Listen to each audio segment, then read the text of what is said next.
जितने भी मेरे बड़े बुजुर्ग, मेरे भाई, मेरी बहनें, मेरी माताएं बैठी हैं, आप सब मेरे पे इतना आशीर्वाद, इतनी कृपा बरसा रहे हैं। परमात्मा की नेक बंदी मैं अपने आप को समझ लूंगा। आज आपके संघर्ष को 200 दिन पूरे हो गए हैं। दुख भी होता है और खुशी भी है। खुशी इस बात की है कि आपका हौसला, आपकी हिम्मत, आपका जज्बा उतना ही है जितना पहले दिन था। दुख इस बात का है कि ये हमारी जो सरकार है वो आपकी मांगे, वो आपका जो हक है उसके लिए सुन नहीं रही है। आप सड़कों पे बैठे हैं लेकिन उनको इस बात की कदर नहीं है, क्योंकि अगर आप लोग अन्न देना बंद कर देंगे तो ये देश के खिलाड़ी भी भूखा मर जाएगा और ये देश का हर एक नागरिक भी भूखा मर जाएगा। उनको इस बात को समझना होगा कि आपके बिना ये देश कुछ भी नहीं है।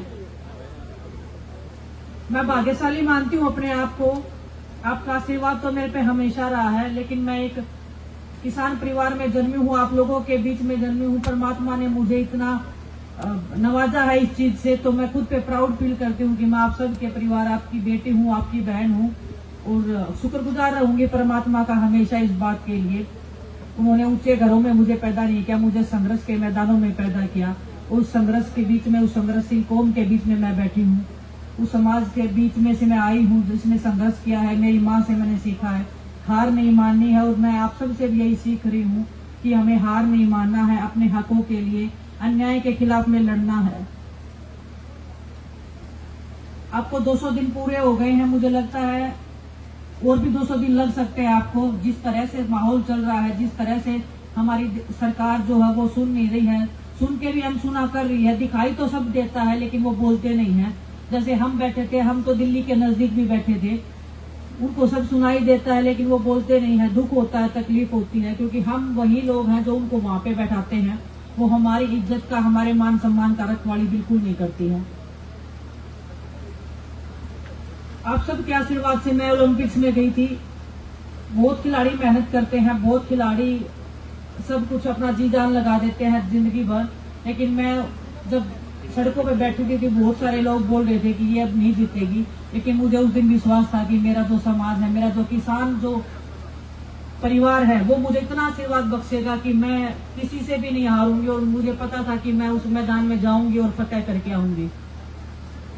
आपसे माफी चाहूंगी कि मैं वो मेडल तो नहीं जीत पाई, लेकिन वो संघर्ष मुझे आज भी जिंदा रख रहा है। वो संघर्ष मुझे आज भी लड़ने की हिम्मत दे रहा है।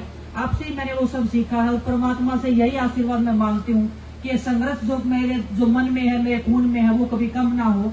मैं लड़ाई हमेशा जारी रखूंगी, आप सबके साथ में हूँ। आज मैं प्रेजेंट आपके साथ में हुई हूँ, लेकिन दिल से हमेशा आपके लिए भी दुआ रहती है, मेरे पूरे परिवार के लिए दुआ रहती है कि कभी भी कोई ऐसी घटना ना हो जाए, क्योंकि दुख होता है। जब आप सब पे गोलियां चली थी जो हम देख रहे थे, चाह के भी कुछ नहीं कर पा रहे थे। बस मैं अपने भाई शुभकर्ण को एक बात बोलना चाहती हूँ कि आपकी बहन आपके साथ में खड़ी है, आपके परिवार के साथ में खड़ी है। आप ये मत मानना कि आपकी कुर्बानी बेकार जाएगी, आपके साथ में हम सब खड़े हैं। और जिस चीज के लिए आपने कुर्बानी दी है, वो हक लिए बिना मेरी जो किसान परिवार है वो यहाँ से नहीं जाएगा, इतना भी मुझे विश्वास है। और बस आपसे ये की गुजारिश है कि अपना आशीर्वाद, अपनी दुआएं, अपना प्यार मुझे बनाए रखना, और आपके सर को, आपके स्वाभिमान को, आपके सम्मान को कभी मैं झुकने नहीं दूंगी। ये मैं आपसे सबसे वादा करती हूँ आज। और